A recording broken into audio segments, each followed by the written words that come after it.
Jason Jones putting a barley wine into barrel tomorrow, 5-gallon bourbon barrel. Jason, so here's the deal. Hopefully that barrel is still wet. Hopefully you look in there, it still smells great, and hopefully you see some liquid or at least some relatively wet wood inside there, some wet char. Hopefully it doesn't look like old dry bones in there. But you want to purge it, man. Okay. You want to purge it. And with CO2, I would ISO up or Sani up a little CO2 line.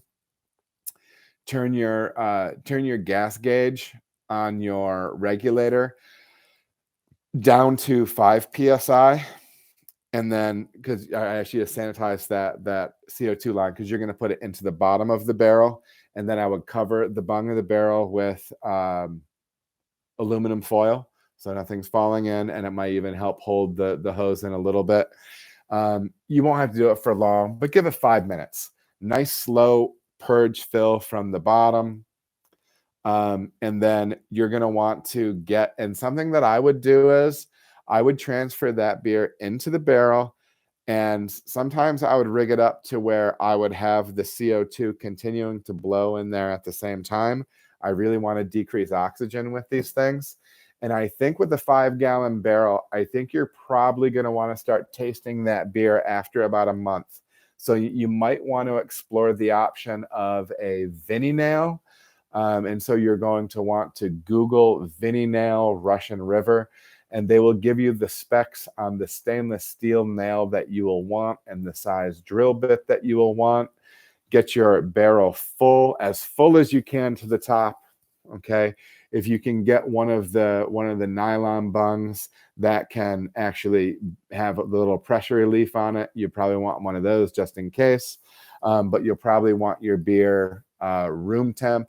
If you're putting it in cold, that beer is going to expand and then spill out all over the place. Just a few things, but purge that barrel out really well. Get your beer in there, soft bung it up, and then at 4 weeks, tap a little hole into the head of the barrel, so the round face, and then have your sanitized stainless steel nail. You drill in, work the drill around a little bit, and then take that out. It's going to start shooting out beer. Get your glass under it, grab your sanitized nail, stuff it back in there, tap it in, not all the way flush, because then you'll be able to pull and sample again. I would do that in the bottom third of the barrel. Now, I will say this, it might represent a little bit stronger spirit character than is truly indicative of the entire vessel. At least I know that's the case with a larger 53-gallon barrel. Sometimes when you pull your sample right off the edge of the wood, you can be pulling an area that's potentially a little bit more spirit rich. But I think with a small barrel like that, you're probably going to be fine. But you're probably going to want to start tasting at week 4 and maybe 5, 6, and everywhere after that. You can get extraction out of those small barrels really, really quick.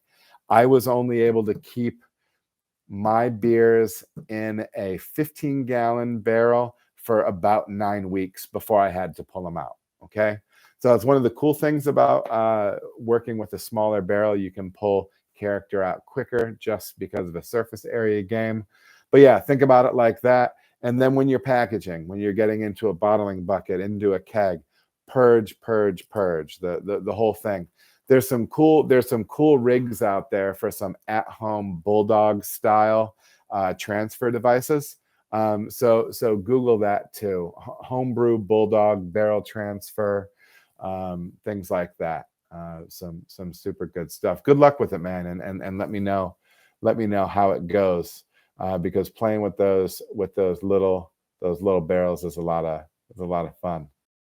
All right, everybody, thank you so much for watching. If you feel as if you got any value out of the video, please like and subscribe. There are also other videos that you can watch. They're going to maybe be over here or over here. Appreciate you watching.